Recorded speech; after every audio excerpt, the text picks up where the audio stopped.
Hello, welcome back to 1874. It's time for another podcast as myself and Jacob Tanswell from The Athletic are going to look back at Aston Villa 3, Wolves 1. We'll also have a little preview of the Carabao Cup tie that's upcoming tomorrow against Wickham as well. I have a silly look on my face whenever we start, Jacob, because I've always got this unerring sense of I don't know what's going to happen with our technology, and I sensed it coming from you this time as well. Yeah, a few struggles logging in, but I think we're all okay now. I think we can see the comments coming through as well now. Yeah, they're coming in now. So, yeah, all good, and yeah, good to be back. Yeah, a few timekeeping criticisms in the chat, as always. We just like to keep people on their toes a little bit. I mean, a few hours ago, I wasn't even doing a podcast. So, the fact that you're here, Jacob, I'm very, very grateful for.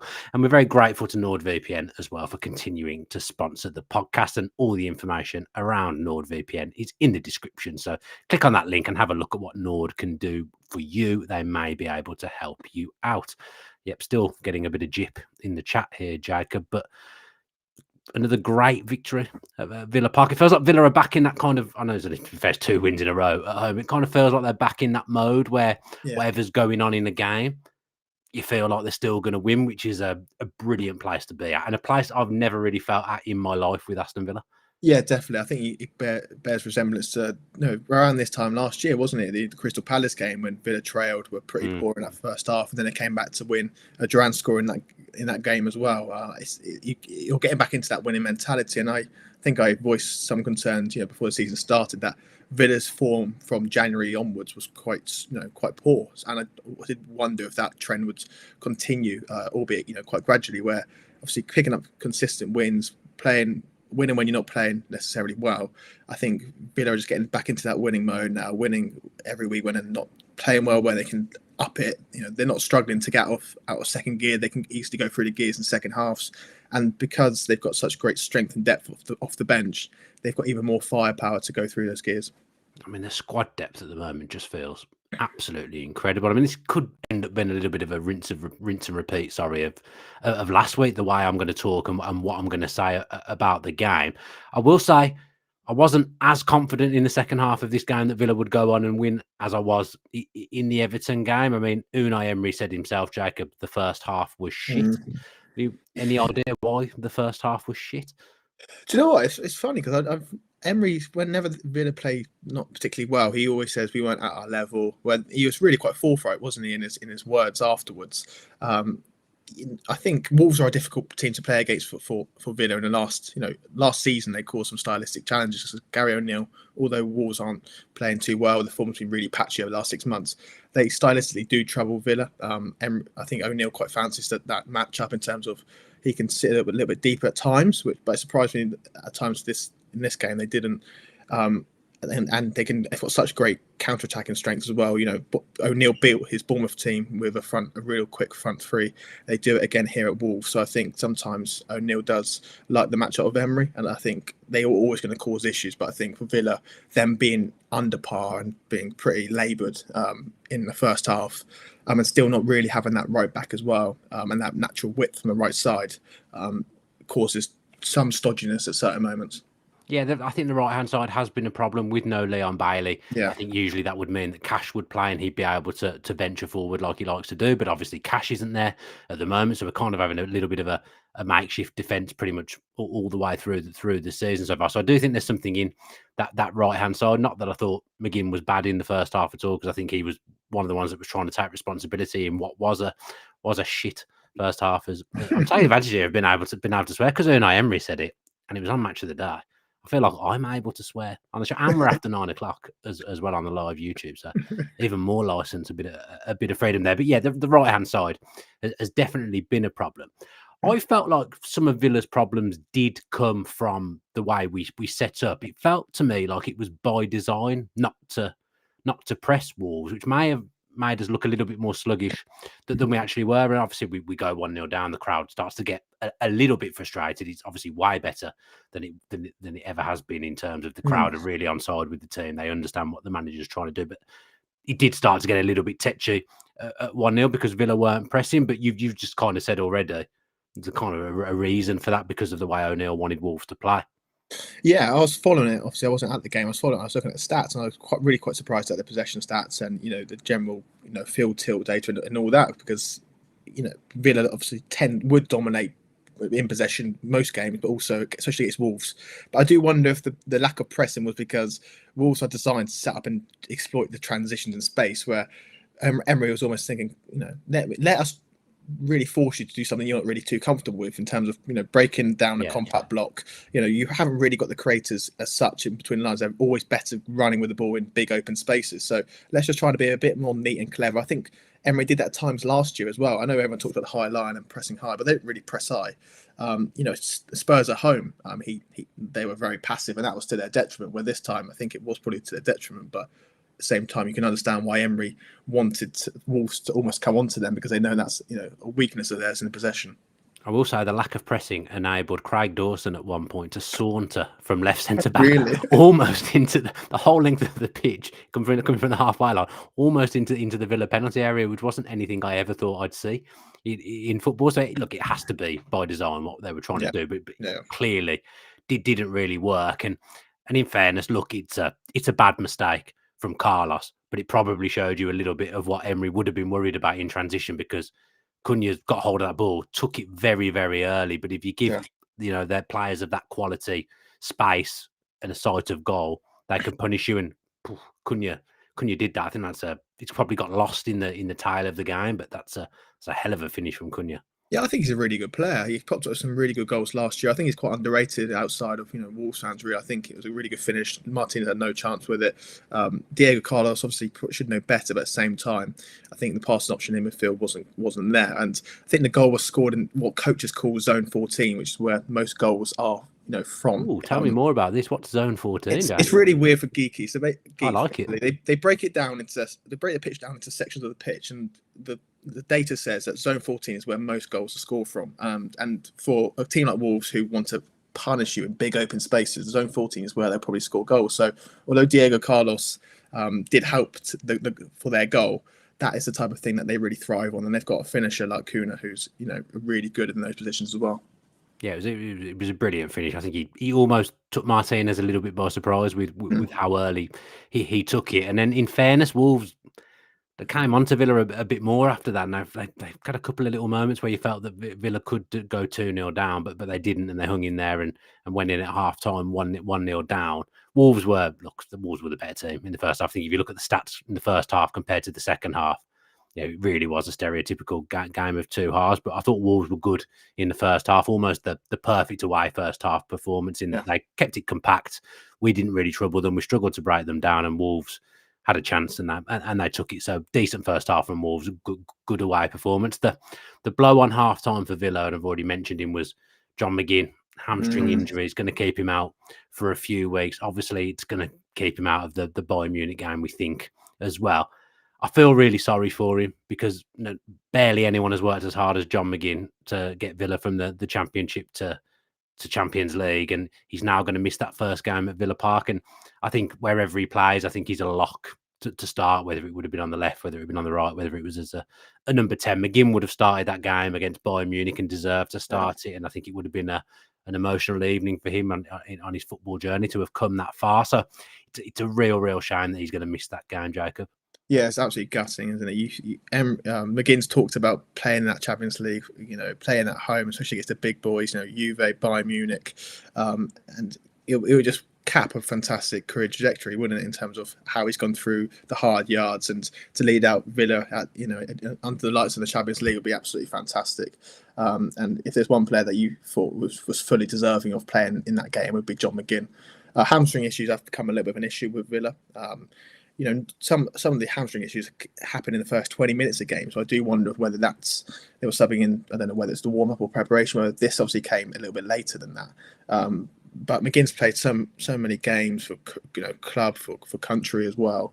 At some point, he was going to break down. It's just a shame that the timing of it is such a crucial moment and such a special time in Villa's season. Yeah, and I guess the thing is now, for a player that comes out the side from injury, especially in that midfield area where there's a lot of quality, if you miss a few weeks, someone's there and ready to take your spot, and that you're not automatically going to get it back. And I think that's probably a new facet that we'll see for Villa this season. When someone comes into the team to replace an injured player, they're going to know I need to do everything I can to stay in this team because there's so much competition. Like I say, particularly in that midfield area.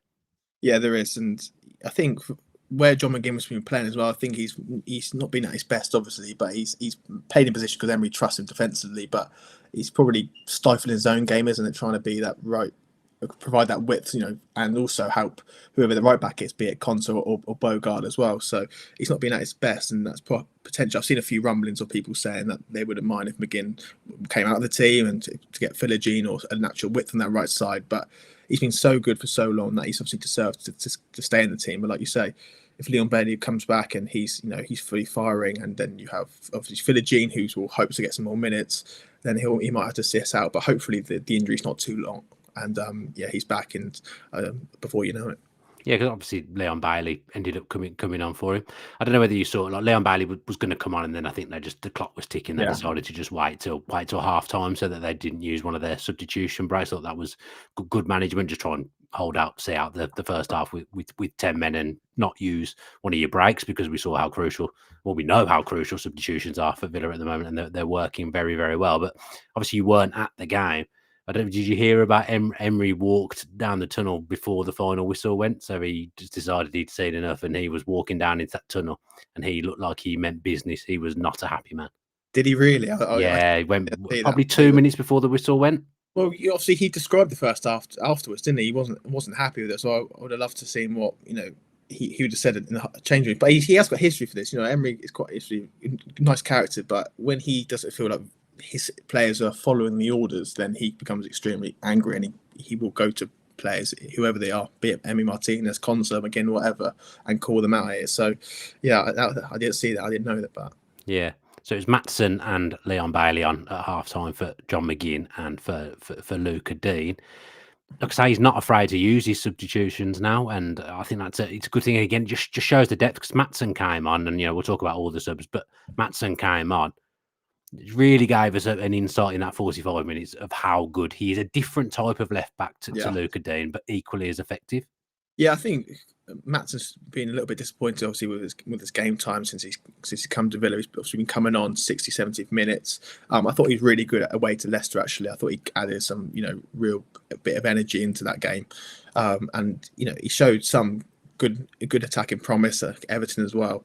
But I do think Maatsen is ideally, eventually, he would become the first choice left back. I think Luca Dean's done unbelievably well in the last 18 months to have as many assists. His crossing, he gives you something different. He's going to be so important. But I think if Emery could pick the ideal left back, Maatsen's style of play would suit more than Luca Dean, purely because he's got that acceleration, 1v1 ability. Monchi even said that when we had the sit-down interview with him. He was the type of profile that Emery wanted, basically a younger version, fitter version of Alex Moreno. And it was good to see Maatsen for 45 minutes, for a little bit longer, to see what he's about. Yeah, it gave us a good look at him, and I've got to say, obviously I've watched him play for Dortmund, and I've watched him a couple of times for Burnley as well in the Championship. But this is a really, really high level left back, and just the way Villa play, to have a left back like that is going to reap its benefits as the season goes on. Second half, even though we made those subs, the game still wasn't really going the way we wanted it. Like I say, I wasn't feeling as confident as I did the week before against Everton that Villa were going to be able to put it back. I'll always back us to score, so I thought the goal would come at some point, but it was whether it was going to be enough to give us enough time to go on and win the game. But Emery rolled the dice on the subs again. Your favourite player in world football, John Duran, came on. And at the moment, one of my favourite players in world football came on, Ross Barkley. Barkley was absolutely sensational again. Just does everything that you want a number 6 to do. Just such a high-level operator in that position now, which is so weird when I think about where he was playing for Villa in his first spell. But when you're trying to break a team down, like Villa have tried to do in the last 2 home games, to have Ross Barkley and Youri Tielemans as your 2 6s, you can't ask for much more there. There's 2 distribution is absolutely off the chart. Yeah, it is. I remember when the Ross Barkley rumours were breaking, and we'd done a podcast a few hours later, and I know you and a few people that were obviously commenting weren't too sure about Barkley. Understandably, he's playing at Luton, he had a good season, but you're still remembering him from his first time at Villa, where Emery has obviously seen him at Luton, and he's now a completely different player, someone far more mature, over his injury issues, but playing deeper, takes more responsibility, and Emery loves a player that can progress the ball from deep. That's why he loves Pau Torres. That's why he loves, he used to love Douglas Luiz. Now he loves Ross Barkley, and he wanted him.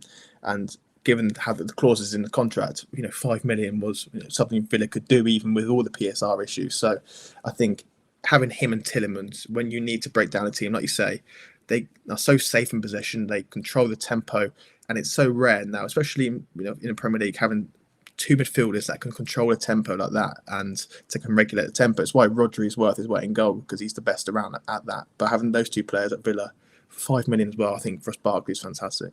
Yeah, I mean Tielemans now he's capable of just taking a game by the scruff of the neck. He's doing a little bit of everything as well. He's doing some serious dirty work in that midfield as well. His distribution is absolutely phenomenal, as I've just said, and he's got a lot of passion as well. He's interacting with the crowd during games now as well. Youri Tielemans is operating as well at a pretty high level in that Villa midfield. He's always been a player I've liked, but he's fast becoming my favourite player for Villa, with the exception of Tyrone Mings, who will always be my favourite.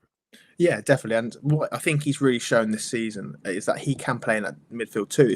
Emery had big concerns about him playing in the midfield too, because at Leicester he struggled towards the end with tracking runners. There was a feeling he wasn't athletic enough, he wasn't mobile enough, he wasn't tracking his runners well enough, and that's why top 4, top 5, so-called teams didn't really want him, even though he was on a free, because they would have concerns about his athleticism and the modern game. And I think that's why Emery initially wanted to play him in the number 10, because he could get his best passing attributes out there, but he didn't necessarily have to focus on the defensive side, running back as much. Where now he looks so fit, he looks so lean, like you say, passionate, and he can compete against any midfield in Premier League in a midfield too. I think defensively he's got a lot better, a lot fitter. And I was actually sat next to a colleague of mine in the Everton game who watched him in the Carabao Cup the year before, and was like, he's half the size. He's so much, he physically looks fitter, more robust as well. So yeah, I know he's one of your favourite players, and he's becoming one of mine. Yeah, I mean, to think about the evolution of Tielemans, you just referenced the League Cup game that last season.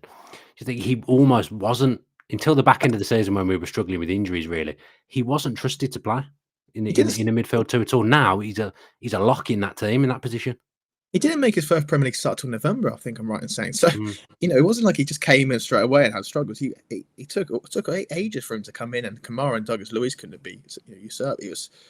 He's had his struggles. He had injuries as well, but now he hit the ground running, came back from the Euros as well, came straight into the team. And I think having that partner in Onana, who's a little bit more athletic, able to cover grounds, helped.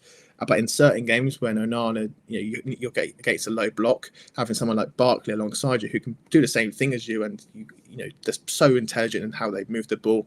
I think he's got such great support, and the way Villa play as well, having to funnel ball centrally as well into the new 2 number 10s. Tielemans probably is the best passer of the ball going forward. It's fantastic in that area. It's interesting with Onana as well, because he's obviously come off the last 2 games for Barkley. And I don't know whether you got wind of this, but when he came off, Onana, he didn't look overly happy. I think he was like mumbling to himself, perhaps. Like body language wasn't brilliant. And Emery was almost like mocking him. He got annoyed with his attitude when he came off at Unai Emery. What would you make of this now? Because Onana's seriously got someone breathing down his neck here. A £50 million player who scored 3 goals for Villa already and has been pretty good himself. Yeah, Barkley's coming on and he's really breathing down his neck now. Kamara is about to come back in the fray, who you would think, surely he's got to start if he's at his best level. But it's going to be really, really difficult in there now. That central midfield is the strongest central midfield I've ever known Villa have.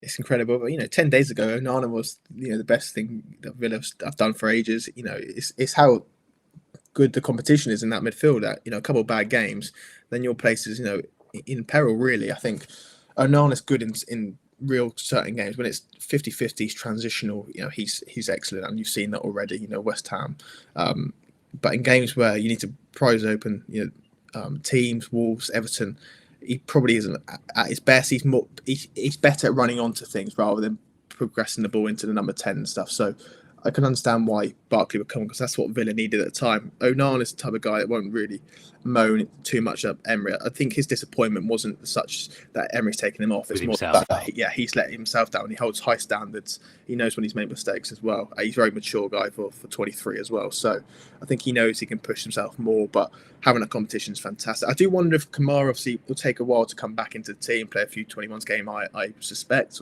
or ease himself in. If he is an option to play it right back, maybe. I said this the other day. And you then invert, or he plays in that back three, and you have obviously some more outside providing the width or something like that. So I could see that happening as well. But when Kamara's at his fittest, he needs to be in the team, I imagine. Henry kind of talked the other day about the option of playing even 4 centre backs in the game. I can definitely see Kamara fitting in somewhere in that back four for certain games this season. And V for Villa saying about squad rotation, obviously that's going to be pivotal for Villa this season. It's almost like you don't have a best midfield duo, because they're all going to be needed and they're all going to get game time. It's just fantastic that we get to talk about having these options, because I'm so impressed with the start that we've made. And got ourselves back in the game. Ollie Watkins, a really nice goal as well, a really intricate passing play between. Duran did well to get the ball back. Yeah. Then Rodgers finds Watkins, who did well to stay on side as well. And it's a bit lucky with the finish because it's taken a deflection. But once Villa get back in the game and there's time left on the clock, you just fancy them again, don't you? Yeah, you do. I obviously was following the game, and I just thought if they can get that goal 10 minutes before the final whistle, they were going to score, because the end they were shooting towards, the momentum they would have, the players they had on the pitch, the control of the two centre midfielders, and you had Maatsen bombing on, width from the other side as well, Duran and Watkins up top. There's a reason why Emery's been pretty tentative in starting Watkins and Duran, because they necessarily aren't the best in terms of linking up play. But when you've got width, and players bombing on that side, you can get crosses, low crosses in the box, really push high and squeeze Wolves. I thought that they would score. And having Duran as well, I know we've talked about him and how much I love him, and I'm quite glad that everyone else is sharing that love from outside of the Villa fan base. He can be a battering ram as well. So even if Villa aren't playing too well, and you're stuttering in possession, he can just crack one in from 30 yards. So yeah, I think I always felt that they were getting another goal after they equalised. Yeah, just cranked up the pressure. The crowd believes as well when it gets back to 1-1, and the crowd believes because of the body of work over the last 18 months, which is it's almost a psychological advantage in itself, because just when everyone's pulling in the same direction, it feels so much better, and you knew that something was going to come, and you kind of just knew that second goal was going to come, Jacob. Yeah, you did, and like we said at the start, the strength and depth Villa have compared to Wolves had a lot of players on the bench that are worth a lot of money. So I know Gary O'Neill likes to reference that they don't have a lot of money and they're always inferior to a lot of teams. They've got good strength and depth, but the thing is though, Villa have got even more. They can better it. They at Villa Park as well.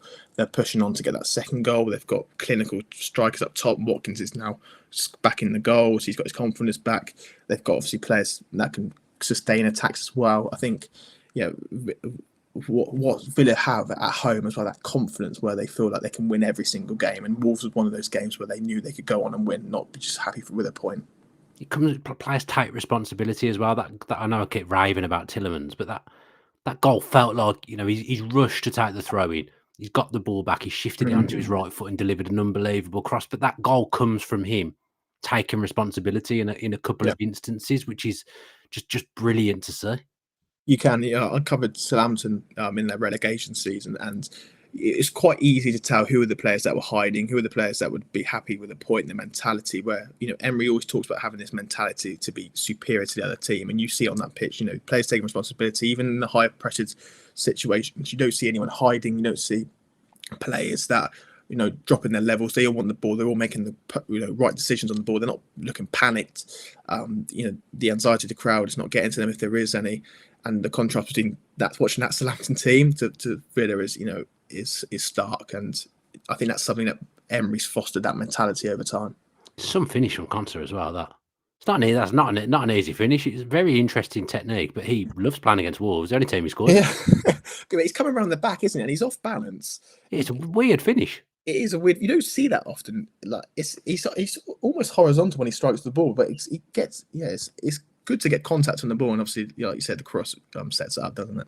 Yeah, it's a brilliant ball in from Tielemans. Absolutely perfect. Villa kind of overloading that back post. I was worried the way Carlos's day had gone as well. That obviously you don't know when you're inside it. That he was either one going to get in the way of it, or two he was offside and had gone for the ball and it was going to get disallowed. So I was celebrating, but in the back of my mind I was always thinking, has anything happened there that's going to get this disallowed? Because Carlos he didn't have a great day. Let's be honest about it. But I was really looked like he was going to get in the way of it at one point.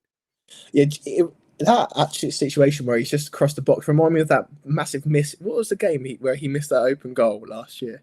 I know that I remember the miss, but I couldn't tell you who it was against. It was in that type of situation. And yeah, I think it was, wasn't it? Yeah. All the chances. Yeah, good memory. Yeah, it was almost like that. You just kind of hopefully that he just doesn't touch the ball, it just goes in. Yeah, I mean the third goal is Morgan Rogers' work as well. He had a good game, 2 assists. He'll feel, although he's been good this season, he'd be relieved just to have got some productivity finally, because it was unbelievable to think that he hadn't scored or got an assist yet this season, because everyone's been raving about him. He hasn't actually had that end product, so he'll feel a lot better for having 2 assists in the game, won't he? Yeah, it also helps my FPL massively because I've told everyone Same, how good Morgan Rogers is, but then you check your FPL and he's got like 1-2 points.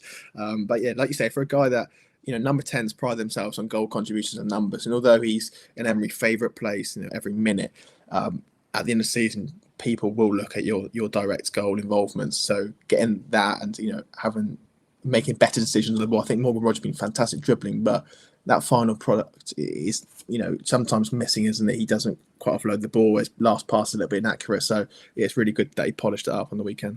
There's loads of smart asses in the comments. It wasn't Man U. It was Liverpool, apparently. Was it? Everyone's saying Liverpool. I feel like something happened in that Man U game. I feel like maybe he did do the Liverpool game. I also feel like he might have done something in the Man U game. I'll probably look back now and find out he didn't even start that game. But I've just got a memory of something happening in that. I mean, Villa crowd. He definitely started the Man United game because he lost McTominay for the goal. Oh, okay. But yeah, I thought it was Man United, so yeah, apologies. Okay, awesome. Yeah, but everyone's saying that something happened in the Liverpool games. That was fairly recent in the memory as well. That should be, but yeah, it's not stuck in my memory at all. That third goal was nice. Obviously, it was John Duran again. Surely he can't keep doing this, but he does. But he was one of those goals that you celebrate. He scored a goal the week before where it's just, I said the noise is different when the ball hits the net because everyone's like in shock and can't believe what they've seen. It's like a higher pitched celebration. This week he scored a goal. It's one of those ones that you get to celebrate and you've won. It's a goal that seals the win. My favourite ones to celebrate in a way though, because it's just the relief that that seals the game. It's won. I don't need to worry about anything anymore. It was one of those goals, Jacob. Yeah, and do you know when that goal went in, I started to think, have I really watched Villa cling on for a victory at any point? Really, no, you haven't. You won't have done. Odd. I'll go back to in the few victories I saw at Southampton, if they were going to win a game, they would have to defend an onslaught for 15-20 minutes. I don't really ever seen Villa all hands at the pump, kicking balls away. It's always like they either get another goal or they control it fairly well. So obviously that goal was a bit of relief, but they are experts at handling those type of moments. Yeah, I've got a friend who shall remain nameless. Let's call him Discolin, who he's not learned that Villa are good now. I get no signal in the game most of the time. I get to cling onto Wi-Fi every now and again and do a tweet at half time, but generally I don't see anything on WhatsApp until after the game's finishing. He's doing panic stations, the guy. He says, and after the game you speak to him and you say, "Oh, another brilliant shout from you," but you have to realise, we do have to realise that this isn't the Villa of old. This Villa team does things that Villa teams have never done in my life. They do see games out. They do come from behind. Okay, they don't keep clean sheets, but they do everything else that a good football team does. Villa do. Yeah, they've done the basics. And I think the downturn in form towards the end of last season was that they weren't really doing the basics right. They weren't getting the right things, and it's still concerns as well, weren't they? Yeah, they're running empty, but still a few concerns this year in terms of defensively, the defensive set plays. I know I got a little bit of heat from maybe from Aston Villa at times last year because I said set plays were a problem, and I think they wanted to point at the data and saying that wasn't. But the eye test suggested that there was a vulnerability there, and I still think there is now, especially from second phases of set plays. So, but for the main part, they get the basics right, and that's why they've been able to be so consistent since Emery's arrived. Don't you dare bring Austin McPhee's name into disrepute on this podcast, Jack. That man is a god. I got to do got to do an athletic pod because I imagine Oh it would have been. yes. I imagine it would have been. I imagine it would have been you doing it if you'd have not been away. So they drafted me in back from the dead on the athletic, and I don't know why I did this. I was talking about Austin McPhee, and I said it's like watching Jesus Christ arise on Easter Sunday when he comes out the dugout. Honestly, I think some of his creative set plays offensively have been fantastic. Unbelievable. Like you say, everyone knows who he is because he's just got this. I don't know if it's an aura, but everyone does. He has got an aura. That's exactly what it is. And yeah, I think he's so intelligent. He's obviously really good at his job. Yeah. Works with Scotland as well. And in games where the margins are so fine, having someone so creative and can keep oppositions on their toes is fantastic. I know Austin does listen in occasionally. So Austin, if you're listening, no set piece goal this weekend. I'm disappointed. I want to see more against Ipswich. Save it for Ipswich. I am bothered about the Carabao Cup, but I imagine we need to set piece more in the Ipswich game. Perhaps. So yeah, I want to see something a bit more inventive from you, Austin, in the Ipswich game. Plays 1 week without a set piece goal is too long, as far as I'm concerned. Have we got anything else that we need to talk about around the game? Jacob, is there anything that jumped out at you?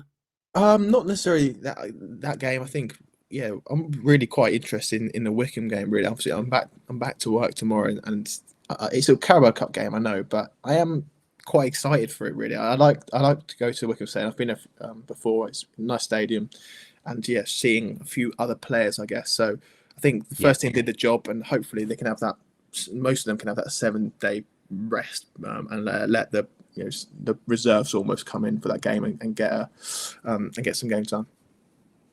Well, I know that there's some under-21s travelling with the squad tomorrow. So whether or not they'll be in the matchday squad, I imagine it will be the bench if they are. But there is some under-21s being taken in the squad tomorrow against Wickham. So it is going to be a change line. You'd imagine, for example, Gauchi's going to be in goal. You would think Bogard would come back into the back four. Matson will start. Barkley will start. There's going to be some players getting games on. Duran will get a start finally this season as well. Buendia, it would be great to see him start as well. There's going to be still, because people are trying to get themselves into the team, they're going to have to go there and operate against Wickham at their best level. Yeah, they will. And Wickham, I think they'll offer a different threat as well. I think they'll be more physical. I think they'll put more balls into the box, play percentage football, and I think it would be a really good atmosphere as well because they want to take a big scout, won't they? So I think Villa, whoever plays, it will be a really good experience for them. I'd like to see Bogard play in his correct position as well. And like you say, not Joe Gauchi isn't the number 2, and God forbid anything happens to Emi Martinez, but you do need to see a little bit more from Gauchi to make sure that he's ready if something does happen to Emi. Expecting to see Nedeljkovic as well. Ronan Ward asking me to call out my 11, so I'll have a guess of what I think it will be. So I think Gauchi, and you say whether you agree with me, Gauchi in goal, Nedeljkovic right back, Bogard, Carlos, Matson. Yeah, I think maybe I think Swinkles could be in and around it, but I do think Diego Carlos does need to get some game, doesn't he, under his belt, albeit he's quite fragile physically. Yeah, Barkley and Onana, the two. Bearing in mind Onana's come off early the last two league games. I think it will be them two in midfield. Bailey, give him 60 minutes after he's missed a couple of games. Obviously on the right, on the left. Which played Buendia from the start. I think Buendia plays a 10 though. I think he plays a 10 off Duran. And you may be looking at maybe not playing Ramsey because he's come back from injury, not risking him for that. Maybe Rogers just plays again. Tries to get that first goal. You've got quite a few options youth-wise as well in those positions as well. So, if Rogers does play, he can play 50, 60 minutes. Yeah, I'm not going to name any names because I'll get people in trouble. But yeah, I know one of the names that's definitely travelling with the squad tomorrow. Could be a contender to come into one of the forward positions at some point or make his debut at some point. So it's interesting, but we know Villa fans are desperate for a trophy. I think this season it kind of is not as big because we're seeing them playing the Champions League for the first time. But generally, Villa fans are desperate for a trophy. But I don't know, he's as bothered maybe some Villa fans are. He really isn't. He doesn't really mind at all, really. I think he's quite annoyed at the FA Cup because he's thinking, we're playing so many of these games, but we might. It doesn't really matter if we get knocked out in the semi-finals or even lose the final. It's just they're pointless. So I think if you ask Emery, would you rather get knocked out now or in the semis? He'd rather get knocked out now. He doesn't really want to play any of those more games. But I think he will try and test the waters, see it's either offer squad rotation, keep more people happy, which is key at this point of the season where a lot of people are fit and vying for places as well. But yeah, like you said, I don't think he puts that much onus on it, although he will try and say something otherwise. Yeah, it's always interesting, isn't it? Because we've entered the Carabao Cup at a later stage than stereotypically Villa normally, come into it. We beat Wickham. You're certainly not a million miles away from the quarterfinals, are you? So it almost becomes like you haven't done a fat lot to get there. So it's almost like you should take it seriously. Yeah, because all of a sudden it'll spring up and you think, oh well, we're 1 away from a two or what used to be a two-legged semi-final. It'd be fantastic. And also in these competitions, well, sometimes the smaller teams, I'm not saying Villa are, but smaller teams do break into that semi-final, final, because a lot of the bigger teams don't take it seriously. It's early on in the season, still a few teething issues. So you're not far away completely. I do think, I don't know why, but I've always felt the Carabao Cup, you could win it, more chance of winning it than the FA Cup, because when it's played certain points of the season where there's probably a bit more scope for a few more shocks. Yeah, Villa have got a good history in the League Cup as well. Obviously, winning it as many times as they have. It was the last trophy that they won. It's always like when it was the Coca-Cola Cup, 94, 96, Villa won it. So it's always been a trophy that people are probably of my age who was what Villa were when I was growing up. You've got an affiliation with that trophy, so it's one I'd like to see us win again. But then, obviously, the FA Cup, they haven't won it since 1957. So there's loads of generations of Villa fans that haven't seen them win the FA Cup and have seen them win everything else. So it's difficult. I mean, I'll take any trophy. I'll take any trophy that's going. In all honesty, but I couldn't understand why they probably don't put much credence on the cups, especially this season. Yeah, I can, but at the same time, I just think it'd be such a shame if this Emery era, when it eventually does come to an end, hopefully not in the immediate future or anytime soon, if they don't win a trophy. I think it would really rubber stamp this era, this period of success. Hopefully, there's more to come. But when you look back through the history books in 50 years' time, you won't remember, wasn't that great when we got to the quarterfinals of the Champions League, or when we finished sixth. I think going into Wembley, winning a cup like that, all the players on that balcony almost. I think that those are the type of things that football is about. It's about winning cups. So I think there's a great opportunity to do it, and I hope they take it seriously at some point. Yeah, I was gonna touch on some off the field stuff that happened around the game again, but I just one, I've not told you that, so I'll be putting you in a delicate situation if I do that. Two, I'm continuing to bang the drum about things on social media. Obviously, Villa have announced their ticketing today for Bologna. It's at the same price, which I don't think is a great surprise. There's just a few things around timings again where they just don't think, or they don't care. But basically, the timing of they told us today that they'll be taking the money from your account on the day, unless you remove yourself from the cup scheme. People work till 5 o'clock. People don't have access to emails. Again, they just seem to get everything wrong around this, and I just don't understand it at all. So I won't ask you for your thoughts, but I know people have asked in the chat whether I'm going to talk about it. So I'm not going to talk about it today. It's not fair on Jacob, and I'm already in enough trouble, I suspect. But I am continuing to bang the drum on social media. So people think I'm shying away from it or don't want to talk about it. That couldn't be further from the truth. I am, every time I see something that I don't like, including stuff I saw around parking at Villa at the weekend, I'm continuing to bang the drum because the club needs to be held accountable, and people at the club certainly need to do a lot better. And I'm not happy with it, and I'm sure there's a load of other people that aren't happy with it as well. So I will continue to bang the drum on social media. Don't worry about that. Just because I'm not speaking about it on a show about the Wolves game doesn't mean that it isn't something that's close to my heart and isn't something that I'm going to try and work with. Well, I don't even know what the word is. Isn't something I'm going to continue to protest against, because I will continue to do it on social media. Because on the pitch, absolutely sensational, as we talk about every single week. Off the pitch, in certain facets, absolutely miles off it, clueless, either don't care or don't want to hear it. So yeah, I will continue to bang the drum on social media. How many times can you say bang the drum? By the way, I think I've said it about 6 times in the last 30 seconds. Jacob, you're back at work now. Is there anything that we can expect from you in the coming days? It's been actually quite good to get away. I don't think I've, for the last couple years, really, I don't think I've ever actually just fully switched my phone off and deleted WhatsApp and things like that. So it's been refreshing. You've been replying to me, Jacob, when I've been well, sometimes you can reply to friends, can't you? But yes, that's nice. But yeah, it's been good. But I'm glad to be back, and yeah, there's a few good things coming along the way that I've been working on for a long time. So hopefully, it'd be nice to get that over the line at some point. I will say as well, I was on Instagram earlier and you came up on my feed and some dancing activity that I don't think has ever been seen in any era. I've got I've got to say that I saw on your. I don't know whether your Instagram is public It's or not. not. So It's not. So that's no one fantastic. no But one yeah, will know what I'm you know what? talking about. If you really want to put out there, I'm sure I'll get a lot of widespread acclaim for my dancing. I think it's quite good. But I'm glad you scrolled that far. I know I put a few pictures. No, it was at the top. I will say it was at the top.